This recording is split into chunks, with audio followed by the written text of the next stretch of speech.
ETV అభిరుచి ప్రేక్షకులందరికీ స్వాగతం సుస్వాగతం. ఆడపిల్లలు పొట్టిగా ఉన్నా పొడుగ్గా ఉన్నా తెల్లగా ఉన్నా ఎర్రగా ఉన్నా ఎవరైనా సరే ప్రతి ఆడపిల్ల అత్తారింటికి వెళ్ళవలసిందే. కూరగాయలు వంకాయలైనా బెండకాయలైనా తోటకూరైనా గోంగూరైనా ఏదైనా సరే ప్రతి కూరగాయ మన అత్తమ్మ రుచుల గిన్నెలోకి చేరాల్సిందే. మరి ఈ రోజు కూడా మన అత్తమ్మ మనందరికీ ఒక రుచికరమైన వంట చేసి చూపించడానికి సిద్ధంగా ఉంది. వెల్కమ్ చెప్పేద్దాం. మరి ఈ రోజు తనకు తెలిసిన మంచి రుచికరమైన వంటని మనందరికి చేసి చూపించడానికి వచ్చేసారు మన స్వీట్ అత్తమ్మ శ్రీదేవి అత్తమ్మ.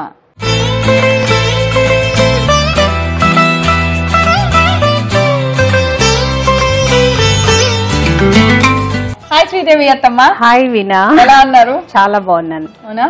ఎలా ఉన్నావు? బాగున్నాను. అయిపోయింది కదా, వేడి అయిపోయింది. అవును అమ్మయ్య, చల్లగా ఉంటున్నాయి. సమ్మర్ లో ఎక్కడికైనా వెళ్ళావా? సమ్మర్ లో యూఎస్ వెళ్ళొచ్చాను పాప హాలిడేస్ కోసం. 20 days. అత్తమ్మ మా కోసం ఏం చేస్తున్నారు ఈ రోజు? నీకు స్వీట్ గా పనస బుట్టలతోటి పనస స్వీట్. అబ్బా, నాకు పనసలు ఎంత ఇష్టమో. ఇప్పుడు సీజన్ కదా, పనసకాయలు వచ్చే సీజన్. దాంతో ఒక స్వీట్. సూపర్ అత్తమ్మ. పనసతనులతో ఒక స్వీట్ చేయబోతున్నారు. పేరు పనస బుట్టలతోటి పనస స్వీట్. ఏదో ఆ చెట్టు ఆకులు అన్ని ఇంకా యూజ్ చేసేసుకొని చేసేటం, వేర్లు కాండాలు అన్నీనా? కానీ పనస చెట్టు చాలా విటమిన్స్ ఎక్కువ ఉంటుంది. నాకు తెలిసిన ఎక్కడో చదివాను, ఏ విటమిన్ ఉంటుంది, కంటికి మంచిది. ఆకులతో ఎందుకు స్టీమ్ చేస్తున్నానంటే ఆకుల్లో కూడా చాలా మంచి ఔషధాలు ఉన్నాయి. అదంట డయాబెటిక్ వాళ్ళకి, బీపీ వాళ్ళకి అందరికి బాగా పనిచేస్తుంది. దాంతో కషాయం చేసుకుని 3 times తాగుతారంట కొంతమంది ఏంటి డయాబెటిక్ ఉన్న వాళ్ళు ఆకులతోటి. సో మా అత్తమ్మ ఏదో చేస్తుందంట, అలా ఊరికే వంట మాత్రం చేయదు. సో అందుకే ఈ రోజు మనకు చూపించడానికి రెడీ పెట్టేశారని పనస పుట్టల పనస స్వీట్. దానికి కావాల్సిన పదార్థాలన్నీ ఒకసారి చూసేద్దాం. పనస పుట్టల పనస స్వీట్ తయారు చేసుకోవడానికి కావాల్సిన పదార్థాలు: పనసతొనల గుజ్జు, బియ్యపిండి, బెల్లం, పచ్చి కొబ్బరి తురుము, నెయ్యి. సో అత్తమ్మ అన్ని పదార్థాలు రెడీగా ఉన్నాయి. ముందుగా ఏం చేయాలి? ఫస్ట్ దీనికి స్టీమ్ చేయడానికి ఒక గిన్నె మనం స్టీమ్ చేస్తున్నాము. ఈ లోపల పిండి కలుపుకోవచ్చు. అవునా? ఫస్ట్ గిన్నె పెట్టుకొని, ఏ గిన్నె అయినా మన ఇడ్లీ చేసేది నేను ఎక్కువగా ఇది వాడతాను, నాకు చాలా ఇష్టం. ఇందులో చాలా వంటలు కనుక్కున్నాను. ఇప్పటికే నేను ఒక 3 ఎన్నో చూపించాను, ఇంకా చూపిస్తాను. ఇందులో వాటర్ వేయాలి. ఓకే. ఎప్పటి వరకు పోయినత్తమ్మ? చాలా పోయాలి. పోయినా ఇంకా ఇట్లాంటి చిల్లీలు స్టీమ్ చేసుకోవడానికి పెట్టుకోవాలి. లేదంటే మన ఇంట్లో ఉండే స్టీల్ గిన్నె కుక్కర్స్ ఉంటాయి కదా ఇడ్లీవి, అది కూడా పెట్టుకోవాలి. ఇప్పుడు ఇది వేడి అవుతుంటుంది. ముందు స్టీమ్ పెట్టాం అంతే అండి. మనం గిన్నెలో వాటర్ పోసేసి ఆ స్టీమ్ ప్లేట్ పెట్టి మూత పెట్టేసాము. స్టీమ్ బాగా వచ్చేస్తుంది. నెక్స్ట్ ఇది పనస ఆకులు. పనస ఆకులతోటి ఇలాగా 4 ఆకులు తీసుకొని ఇట్లా బొట్టలు చేయాలి. ఓకే. ఓ టూత్ పిక్కులతో అత్తమ్మ పెట్టాను. యాక్చువల్ గా పుల్లలు ఉంటాయి, చీపురు పుల్లలు, కొత్త ఫ్రెష్, దాంతో కూడా పెడతారు. మనకి టూత్ పిక్ అందుబాటుగా ఉంటుంది కాబట్టి ఇది పెట్టేస్తాం. ఏం లేదు అత్తమ్మ, ఫస్ట్ 4 ఆకులకి ఇక్కడ లింక్ వేస్తారు. తర్వాత ఒక్కొక్క దాన్ని ఇలా పైకి లేపి 2 ఆకులకి ఇలా ఒక్కొక్క పుల్ల చిక్ అని పెట్టి అంతే కదా. కానీ షేప్ మాత్రం చాలా కష్టంగా చేస్తారేమో అన్నట్టు వచ్చింది. చాలా ఈజీగా చేయొచ్చు. ఇది బాగుంది అంతే. బుట్టలు భలే ఉన్నాయి. ఫస్ట్ బియ్యపిండి. బియ్యపిండి కూడా చాలా మంచిది హెల్త్. బియ్యపిండి కూడా మనము ఇంట్లోనే ఒక రోజంతా నానబెట్టుకొని పొడి చేసుకొని మిల్లుకి ఇస్తే, లేదా ఇంట్లో కూడా గ్రైండ్ చేసుకున్న పొడి చాలా బాగుంటుంది. ఆ పొడి చాలా బాగుంటుంది. అది ఇది బెల్లం కూడా మనం ఎంత పిండి తీసుకున్నామో అంత బెల్లం. ఇంట్లో మా అమ్మమ్మ ఏమైనా చేస్తుంటే ఇట్లాగే తీసుకొని తింటావా? బెల్లం చాలా మంచిది. కనపడినప్పుడల్లా నోట్లో ఒక ముక్క వేసుకోండి. నెక్స్ట్ కొబ్బరి తురుము. సో మెయిన్ ఇంగ్రీడియంట్ ఇప్పుడు పనస పండు ఉంటుంది కదా, పండ్లు వస్తాయి కదా, వాటిని గింజలు తీసేసి పేస్ట్ చేయాలి. నేను ఇప్పుడు ఇవి ఉట్టిగా ఇవి తీసుకొచ్చాను. పండు పనస పండుతో స్వీట్ చేస్తున్నాను కాబట్టి పనస పండ్లు 2 తెచ్చాను. ఇప్పుడు అదే ఆ పండు గింజ తీసేసిన తర్వాత దాన్ని గ్రైండ్ చేయాలి. గ్రైండ్ చేస్తే ఇలాంటి పేస్ట్ వస్తుంది. పనస్తోనల్లో గింజ తీసేసి మెత్తగా మిక్సీలో పేస్ట్ చేసేసేయండి. ఆ పేస్ట్ ఇప్పుడు అత్తమ్మ పిండిలో కలుపుతున్నారు. ఫస్ట్ ఇవన్నీ కలిపేసుకుందాము. రోట్లో కూడా చేసుకోవచ్చు, కానీ కొంచెము మొరుగా వస్తుంది. ఇది పేస్ట్ మనకి పిండిలో కలిసిపోవాలి, ఫ్లేవర్ బాగా రావాలి అంటే కొంచెం మెత్తగా గ్రైండ్ చేయాలి. ఏమేస్తున్నారు? నెయ్యి ఫస్ట్ కలుపుకోవాలి ఇలాగా. ఓకే, ఇప్పుడు ఈ పేస్ట్ పనస్తోనల పేస్ట్. ఓ మెత్తగా చేస్తారు, బాగా మెత్తగా చేసేస్తాం. ఎందుకంటే ఇప్పుడు ఇది ఉండలాగా కావాలి పిండి మనకి. బెల్లం అంతా కరిగి ఉండవ్వాలి. ఇప్పుడు ఇది ఉండలాగా అయినప్పుడు మనం ఈ ఉండలు తీసుకెళ్లి బుట్టలో వేస్తాం అన్నమాట. ఆ బుట్టల్లో పెట్టిన తర్వాత స్టీమ్ లో ఉడుకుతుంది అన్నమాట. బాగుంది అత్తమ్మ ఈ ఐడియా. బెల్లం అలా ముక్కలు ముక్కలు ఏమవుతుంది? ఏం కాదు, స్టీమ్ లో కరిగిపోతుంది. లేకపోయినా కూడా మనకి మంచి టేస్ట్ వస్తుంది. అలాగే కొంచెం చెక్కుకోవచ్చు లేకపోతే మంచిగా. అలా ఉంది కదా అని చాలా సేపు కలపక్కర్లేదు, కలిపి స్టీమ్ పెట్టినా కరుగుద్దని. ఇప్పుడు ఫైనల్ గా మళ్ళీ కొంచెం నెయ్యి, ఎందుకంటే ఇప్పుడు ఉండలు చేసేస్తాను కదా. ఇలా ఇప్పుడు మన పనస బుట్ట ఇదిగో ఇలాగా ఇలా ఉండలు తీసుకొని ఈ బుట్టలో వేయాలి. ఒక్క బుట్టకు ఒక్క ఉండ వేసిన తర్వాత కొంచెం మనం ఇట్లా షేప్ చేసుకొని ఇలా ఒక్కొక్కటి అరేంజ్.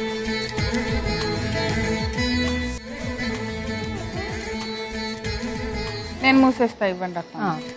ఇది ఇలా నుంచోనే పెట్టాలా? నుంచో పెట్టాలి. నేను ఉడికి పడుకోబెట్టా, ఎలా అయినా ఉడికిపోతుంది. ఇలా బుజ్జి పుట్ట భలే ఉంది.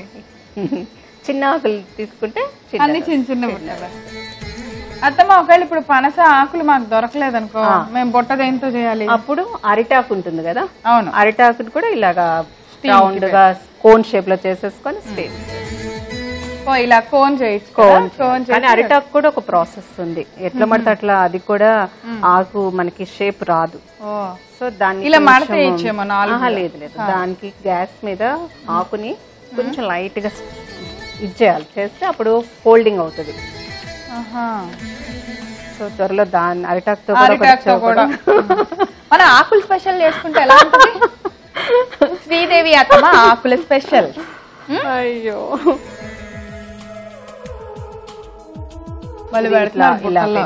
అలాగే అత్తమ్మ. చూడు మన క్వాంటిటీ కరెక్ట్ గా సరిపోయింది కదా. బుట్టలు మనం 2 చేయటం మళ్ళీ ఎక్స్ట్రా చక్కగా సరిపోయింది.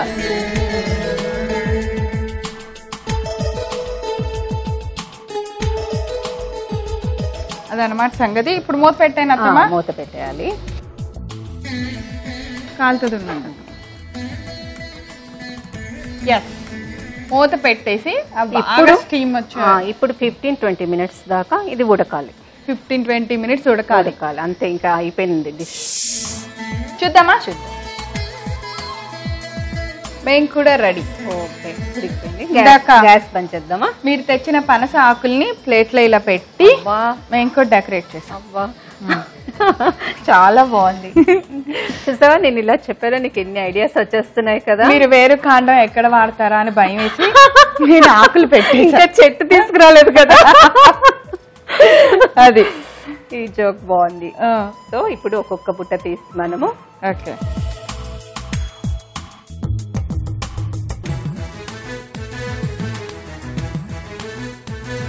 ఇదిగోండి రెడీ అయిపోయిన స్వీట్. ఒకటి ఓపెన్ చేద్దాము. ఓకే, ఎప్పుడైనా మనం వీళ్ళు తినాలి అంటే ఇట్లా కూడా తినేసేయచ్చు, స్పూన్ పెట్టి. కాలుతుందా? అది అత్తమ్మ నీకోసం బుట్ట పలంగా స్వీట్. ఓకే అత్తమ్మ, ఆకు మిస్ అయిపోతానని. అత్తమ్మ కాల్ని అత్తమ్మ, చేత్తో ఎలా తీస్తున్నారు?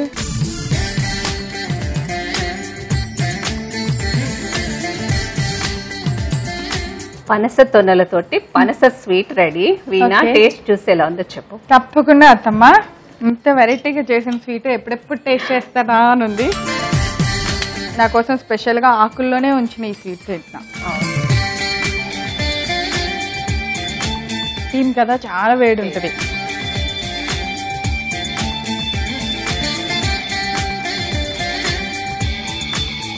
అత్తమ్మ అదిరిపోయింది. నేను ఒక 30 ఏళ్ళు వెనక్కి వెళ్ళా అనుకోండి. ఎందుకో చెప్పనా, స్కూల్లో ఇలా తాటి తాండ్రా అని ఒక చిన్నది దొరుకుతుంది, దాన్ని ఇలా పొరలు తీసి పీచ్ లా ఉంటది. అది తిన్న తర్వాత మింగేస్తున్నప్పుడు వచ్చే ఫ్లేవర్ ఒబ్బబ్బబ్బబ్బా ఎంత బాగుంది తెలుసా అండి. అసలు నేను మళ్ళీ కొంచెం తింటా. అత్తమ్మ 20 ఏళ్ళు వెనక్కి వెళ్ళినట్టుంది అత్తమ్మ. ఇంకా అంటే తిన్నప్పుడల్లా చచ్చిపోతా ఉంటాయి అనమాట. నేను ఇప్పుడు ఆల్మోస్ట్ 2-3 ఏళ్ళ పిల్లలాగా వెళ్ళిపోయి ఈ మొత్తం తినేయచ్చని అంత ఫీలింగ్ వచ్చేస్తుందా? అందరు కొట్టేసా. చాలా సంతోషం. అసలు ఈ చేతితో వంట చేయటం, అది బాగోపోవటం అనేది ఈ చరిత్రలో ఎప్పటికీ జరగదు. అది చాలా చాలా టేస్టీగా ఉందండి. తయారు చేయడం కూడా చాలా ఈజీ. ఇది చాలా హెల్దీ రెసిపీ. అస్సలు మిస్ అవ్వకుండా మాకు ఆకు దొరకలేదు, బెల్లం లేదు ఇంట్లో, బియ్యపిండి కష్టం కదా, ఇలాంటి వంకలు చెప్పకుండా ఈ పనస స్వీట్ మాత్రం ఈ సీజన్లో తయారు చేసుకొని మీరు టేస్ట్ చూడండి. వెంటనే మా అత్తమ్మ స్పెషల్ చట్పట్కి మీరు ఫ్యాన్ అయిపోతారు తెలుసా. కావాల్సిన పదార్థాలు తయారు చేసే విధానం నేను రిపీట్ చేస్తాను, నోట్ చేసుకోండి. పనస పుట్టల పనస స్వీట్ తయారు చేసుకోవడానికి కావాల్సిన పదార్థాలు: పనసతొనల గుజ్జు, బియ్యపిండి, బెల్లం, పచ్చి కొబ్బరి తురుము, నెయ్యి. పనస పుట్టల పనస స్వీట్ తయారు చేసుకోవడానికి ముందుగా స్టవ్ వెలిగించి స్టీమ్ గిన్నె పెట్టుకొని అందులో నీళ్లు పోసి మూత పెట్టి స్టీమ్ చేసుకోవాలి. ఇప్పుడు పనస ఆకులు తీసుకొని బుట్టల్లాగా చేసుకోవాలి. అలాగే మరొక బౌల్ తీసుకొని దానిలో సరిపడినంత బియ్యపిండి, తగినంత బెల్లం, పచ్చి కొబ్బరి తురుము, పనస తొనల గుజ్జు, కొద్దిగా నెయ్యి వేసి పిండిని ముద్దలాగా కలుపుకోవాలి. ఇప్పుడు ఈ పిండిలో చివరగా మరికొద్దిగా నెయ్యి వేసి ఉండల్లాగా చేసుకొని ముందు తయారు చేసి పెట్టుకున్న పనస బుట్టల్లో వేసి బుట్టల్ని ఒక్కొక్క దాన్ని స్టీమ్ గిన్నెలో పెట్టుకొని మూత పెట్టి 20 నిమిషాల సేపు స్టీమ్ చేసుకోవాలి. 20 నిమిషాల తర్వాత మూత తీసి ఒక్కొక్క పనస స్వీట్ ని బుట్టలోంచి బయటకు తీసి ఒక సర్వింగ్ ప్లేట్ లో పెట్టి వేడివేడిగా సర్వ్ చేయండి. అంతే, ఎంతో ఆరోగ్యమైన పనస బుట్టల పనస స్వీట్ రెడీ. అంటే ఎంతో ఆరోగ్యమైన స్వీట్ ని ఇంత చక్కగా, ఇంత ఈజీగా, ఇంత టేస్టీగా చేసుకునేలా చూపించినందుకు మా అత్తమ్మకి thank you so much. Thank you. Sweet అంటే అది తెలుసు, ఇది తెలుసు, అది తిందాం, ఇది తిందాం చేసుకుంటారేమో. అస్సలు చేసుకోవద్దు. మా అత్తమ్మ తయారు చేసిన పనస బుట్టల పనస స్వీటే తయారు చేసుకోండి, ఓకేనా? మరి రేపు అత్తమ్మ స్పెషల్ చట్పట్లో తిరిగి కలుసుకుందాం. అంతవరకు సెలవు, నమస్కారం. సంగీతంలో పదనిసలు విన్నా, అత్తమ్మ రుచుల్లో పనస తిన్నా అద్దర్స్ మచ్చ.